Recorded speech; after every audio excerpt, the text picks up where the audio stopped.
ગુજરાતભરના તાજા અને સચોટ સમાચાર મેળવવા માટે અમારી રાષ્ટ્રીય સમાચાર ચેનલને સબસ્ક્રાઇબ કરો અને બેલ આઇકન પર ક્લિક કરો। સુરત શહેર, જિલ્લા અને સમગ્ર ગુજરાત રાજ્યમાં વર્ષોથી વસતા સમસ્ત મહારાષ્ટ્રીયન સમાજ માઇનોરિટી સમાજે કહ્યું કે અમે છેલ્લા 40 થી 45 વર્ષોથી સુરત ખાતે કુટુંબ કબીલા સાથે રહીએ છીએ।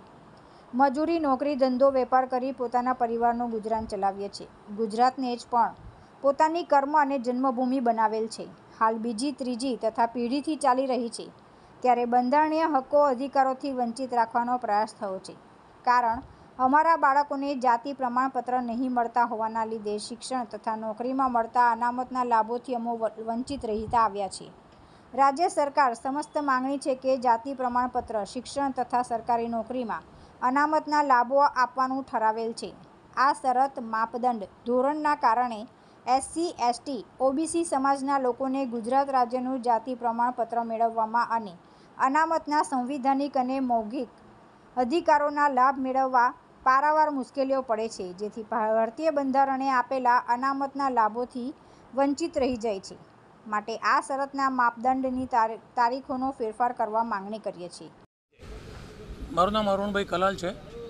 આજ રાષ્ટ્રપિતા મહાત્મા ગાંધીની જન્મ જયંતિ નિમિત્તે અમે તથા સુરેશભાઈ સોનવણે કલેક્ટરશ્રીને આવેદનપત્ર આપવા આવેલા છે કે 1960થી જે લોકો અહીંયા વસવાટ કરે છે અને 1978થી જે વસવાટ કરે છે એના પુરાવા આપો તો તમને પેલું એ મળશે પ્રમાણપત્ર। પણ મારું એમ જ કહેવું છે, સુપ્રીમની ગાઈડલાઇન પ્રમાણે આ જે માણસ 15-20 વર્ષથી કોઈ પણ સ્ટેટમાં રહેતો હોય એને ત્યાં દરેક અનામતનો કે એવું કે પ્રમાણપત્રનો એ એમને લાભ મળવો જોઈએ। આ આજ સુધી અમને મળેલો નથી। જે પ્રમાણે એમને કીધું કે આ ખાલી આઝાદી જૂઠી છે અને ખરેખર વાત છે। આજે માત્ર ને માત્ર રેશનના અનાજ પર લોકોને લલચાવીને આ સત્તા પર બેઠેલા છે। એમને અમે કહેવા માંગીએ છીએ કે અમારી 2-3 પેઢીઓ આજે ગુજરાતમાં સંપૂર્ણ થયેલી છે અને હજી પણ અમારા આવનારા પેઢીઓ એમને અગર આ પ્રમાણપત્ર ના મળે તો સરકારી લાભો ના મળશે, કોઈક નોકરી ના મળશે, તો અમે એના માટે આજે કલેક્ટરશ્રીને આવેદન આપવા માટે આવેલા છે।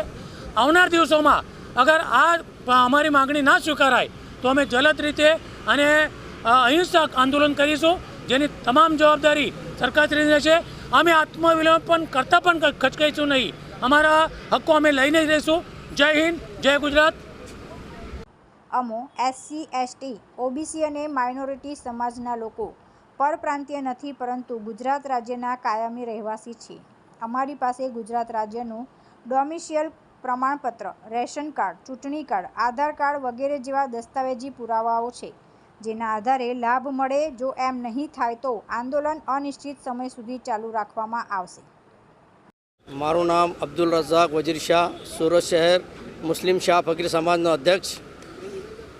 આજ રોજ અમે બક્ષીપંચ સામાજિક શૈક્ષણિક રીતે પછાત વર્ગમાં અમારો જાતિનો સમાવેશ થાય છે, પરંતુ સરકાર અમને 1/4/78ના પુરાવા માંગે છે। આજે 1/4/78ના પુરાવા આજે 46 વર્ષ થઈ ગયા છે, છતાં બી સરકારનો એક જ રટન છે કે 1/4/78ના પુરાવા આપો। અમે પરપ્રાંતિ હોવાથી, ગરીબ વર્ગ હોવાથી ઝૂંપડપટ્ટીઓમાં રહીને અમારું ગુજરાન ચલાવ્યું છે અને જે તે રીતે અમે અહીંયા રહીએ છીએ। અમારો અધિકાર છે અને અમારી માંગ છે કે સરકાર 1/4/78ના કાયદાને નાબૂદ કરે અને 10 થી 15 વર્ષ ગુજરાતમાં રહેવાસી છે એ લોકોને માંગ પૂરી કરે। અને બીજી કે જે બાળકો ગુજરાતમાં જન્મ થયો છે અને પહેલા ધોરણથી અભ્યાસ કરે છે એવા લોકોને સરકાર તાત્કાલિક ધોરણે ન્યાયની વ્યવસ્થા કરે, એને સર્ટિફિકેટ આપે અને શૈક્ષણિક રીતે એ લોકોને ફાયદો થાય એવી અમારી માંગ છે। સરકારને અમે 20-25 વર્ષથી અરજીઓ કરીને આંદોલન કરીને થાકી ગયા છે, પણ સરકાર અમારી વાતને કંઈ ધ્યાન પર લેતી નથી। અમારી સરકારશ્રીને નમ્ર વિનંતી છે કે અમારી વાતને ધ્યાન પર લે અને અમારા બાળકોને ન્યાય આપે કે તે શિક્ષણ કરીને આગળ વધશે અને ભારત દેશનું નામ આગળ લઈ જશે, એવી જ અમને સરકારની વિનંતી છે। જય હિન્દ, જય ભારત। તુલસી શર્મા સાથે રાષ્ટ્રીય સમાચાર, સુરત।